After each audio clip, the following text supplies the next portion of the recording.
সবাই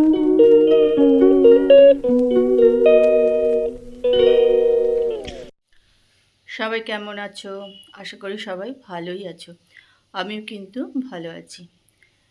তো আজকে দেখো সকালবেলা কাজকর্ম শুরু করে দিয়েছি। এই যে বিছনা টিছনা পরিষ্কার করবো, এখন ঝাড়াঝুড়ি করব। আর এদিকে মিষ্টিও চলে এসছে, রান্নাবান্না করছে, ও রান্না করছে, আর আমিও আমার কাজ করছি এদিকে। তাপস তো নেই, ও একটু বাজারে গেছে। মানে আসার পর থেকে এটা আনতে হবে ওটা আনতে হবে, এগুলো তো চলছেই টুকটাক আর কি।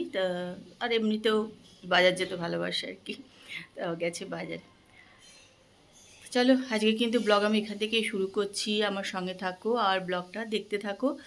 প্রচণ্ড রোদ উঠেছে, গরমও লাগছে। তবে একদিকে রোদ উঠেছে ভালো হয়েছে, চারিধারে প্রচুর জল জমে আছে, সেগুলো একটুখানি রোদ উঠলেই ভালো শোকাবে আর কি।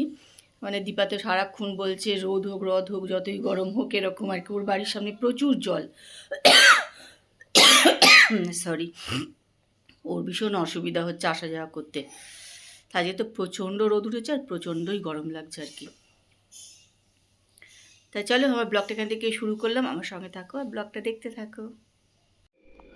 মিষ্টি সব রান্না টান্না করে দিয়ে চলে গেছে। এখানে দেখো ইলিশ মাছে মুড়ো টুড়ো সব ভেজে রেখে গেছে আর কি।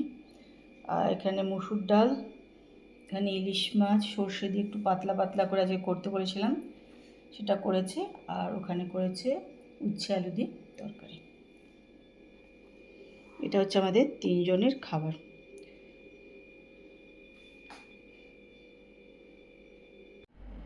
তো চান টান করে পুজো টুজো করে চলে এসেছি ঘরে। এবার এখানে একটুখানি শুয়ে পড়বো।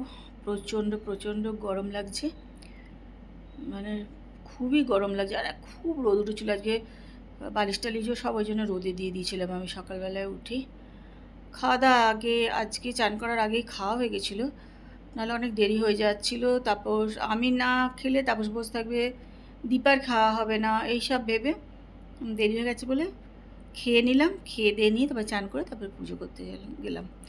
তো অনেকে হয়তো ভাববে যে দেখো ভাত টাত খেয়ে খেয়ে তারপরে পুজো করছে।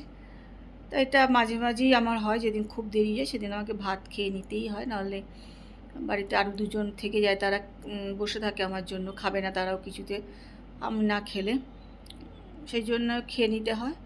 আর ওটা অবশ্য আমার মানে খুব একটা কিছু মনে হয় না, তার কারণ অনেকে তো সকালবেলাতেও জলখাবারে ভাত খায় তারপরে চান টান করে পুজো করে, এটা কোনো ব্যাপার না। আমি তো চান টান করে ফ্রেশ হয়ে নিয়েই পুজো করতে যাই। যাই হোক, তা পুজো টুজো করে চলে এসেছি এখন ঘরে। একটু আজকে শোবো, আজকে আর টিভি দেখবো না। তার কারণ হচ্ছে এ ঘরে এসি চলছে, আবার ও ঘরে আমি এসি চালিয়ে যদি শুই তাহলে 2 ঘরে 2 জনার জন্য এসি চলবে। সেই জন্য ভাবলাম না আজকে একটুখানি শুয়েই পড়ি। আর আজকে কী বলো তো, একটু শরীরটাও মানে খুব একটা ভালো লাগছে না আর কি। আর ওই জন্য ভাবলাম আজকে একটু রেস্ট নিই, আজকে টিভি আর দেখব না। একটুখানি রেডি হয়ে নিলাম, বেরোবো হচ্ছে চাঁদা তুলতে।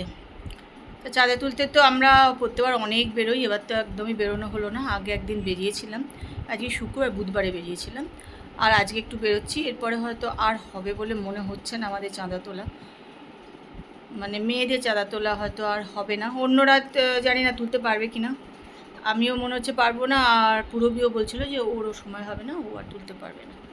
অন্যরা যদি তোলে তাহলে তো নিশ্চয়ই হবে, এই আর কি। তো একটু রেডি টেডি হয়ে নিলাম। কিন্তু আজকে এত গরম জানো তো, একদমই ভালো লাগছে না, মানে কিন্তু সত্যি একদমই তুলতে যাচ্ছি না, নিজেরও খারাপ লাগছে যে একদমই চাঁদা তুলতে বেরোতে পারছি না। সারা বছর তো নিজের জন্য অনেক করি, ছোটাছুটি, হোটেলে খাওয়া, ঘোরা, বেড়ানো। এই কটা দিন একটুখানি ঠাকুরের জন্য করতে ভালোই লাগে, কিন্তু এবার আর সব কিছু যেন একটা কীরকম ভজঘট হয়ে গেছে আর কি। যাই তো আজকে একটুখানি বেরোবো, প্রচণ্ড গরমও লাগছে, তার মধ্যে রেডি তো হয়ে নিলাম। চলো যাই, এবার দেখি কোথায় যাই। অনেক আজকে একটু দেরিতেই বেরোচ্ছি, কারণ 8টায় বেরোচ্ছি, তাহলে বুঝতেই পারছো বেশিক্ষণ অত তুলতেও পারবো না, তাড়াতাড়ি চলে আসতে হবে আর কি। এই মানে বেশিক্ষণ তুলতে পারবো না, কারণ 8:30 থেকে কত 9:30 পৌনে 10টা অবধি না হবে, তারপরে তো চাঁদা তোলা যায় না, লোকের বাড়ি যাওয়া যায় না চাঁদা তুলতে তারপরে অত রাত্রে। চলো দেখি কোথায় যাই, তোমাদের সঙ্গে সবটাই চেষ্টা করবো শেয়ার করতে। এই যে আমি আর কৃষ্ণা চলে এসেছি, চাঁদা তুলতে বেরিয়েছিলাম রাস্তায় দুজনে মিলে। তারপরে দেখলো চাঁদা তুলতে কেউ, হ্যাঁ মানে পাড়াতে বেরিয়ে পড়েছিলাম আমরা সব তালাচাবি দিয়ে। তা দেখলাম কেউ আজ চাঁদা তুলতে যাচ্ছে না, তাহলে চলো, হ্যাঁ তা তো কৃষ্ণা বললো ব্লাউজ করাতে দিতে, চলো বেরিয়ে পড়ি। বেরিয়ে পড়ে দেখো চলে এসেছি আমরা। দেখে জায়গাটা নিশ্চয়ই সবাই চিনতে পারছো কোথায় এসেছি। এই যে এখানটা বসে আছি, কিন্তু এক ফোঁটা হাওয়া নেই, প্রচণ্ড গরম এখানেও, তাই না বলো? একটু হাওয়া নেই, প্রচণ্ড গরম, বিভৎস গরম। তো যাই হোক, রেডি ফেডি হয়ে একটু রাস্তায় বেরিয়েছি, আর ইচ্ছা করলো না ঘরে চলে যাই, সেই জন্য চলে এসেছি এখানে। একটু বসে আছি, একটু পরে আবার উঠে বাড়ি চলে যাবো। আমি আর কৃষ্ণা একটুখানি গঙ্গার ঘাটে একটু ঘুরে নিলাম। না যদি আগে না রেডি হতাম তাহলে হয়তো বেরোতাম না, যেহেতু রেডি হয়ে আমি রাস্তায় বেরিয়ে পড়েছি, তাহলে দূর আর কী করবো, একটু ঘুরেই আসি বলে। যে প্রচুর জল, মানে একদম জল ওপরে উঠে চলে আসছে গঙ্গার, এত জল।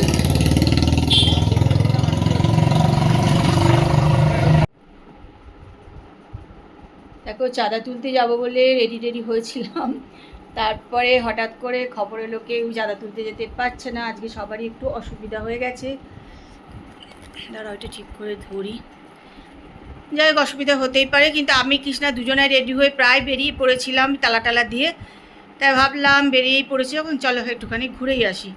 তা ওরও একটু দরকার ছিল, ব্লাউজ করতে দেবে বলে বেরিয়েছিল, কিন্তু সেটাও ওর হলো না আজকে। ওই একটুখানি গঙ্গার ধারে গিয়ে দুজন বসছিলাম, আর এত গঙ্গার জল জানো তো, পুরো যেখানে বসে আছি ওই অবধি পুরো জল চলে আসছে গঙ্গার, মানে এত জল।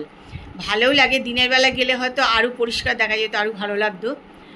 যাই ওখান দিয়ে ঘুরে টুরে একটুখানি গল্প টল্প দুজনে মিলে একটুখানি করলাম, সবাই মিলে গিয়ে গল্প করলে তো আরোই মজা হয়। তাই দুজনে একটু গল্প করে চলে এলাম বাড়িতে, একটুখানি ফ্রেশ হব। প্রচণ্ড গরম, ওখানেও প্রচুর গরম, গঙ্গার ধারে কোনো হাওয়া নেই, মানে একটা ফোঁটা হাওয়া নেই, মানে বুঝতেই পারা যাচ্ছে না যে গঙ্গার ধারে বসে আছি। একটু ওয়েদার ভালো না, সাংঘাতিক খারাপ ওয়েদার আজকে আর কি। তো যাই চলো, চলে এসেছি এখন বাড়িতে, একটুখানি তো ফ্রেশ হয়নি, তারপরে আবার রাত্রিবেলা কী খাবো সেসব গরম টরম করতে হবে। খাবার রেডি, তারপর সেখানে মাংস কষা, আর এখানে আমার হচ্ছে গাজর, চিকেন, আলু সব দিয়ে সেদ্ধ, মিষ্টি, আর হচ্ছে রুটি। এখন আমরা রুটি কিন্তু কিনেই খাচ্ছি, যদি দীপা আসতে পারছে না, এখন প্রচণ্ড জল ওর বাড়ির সামনে, ওই জন্য।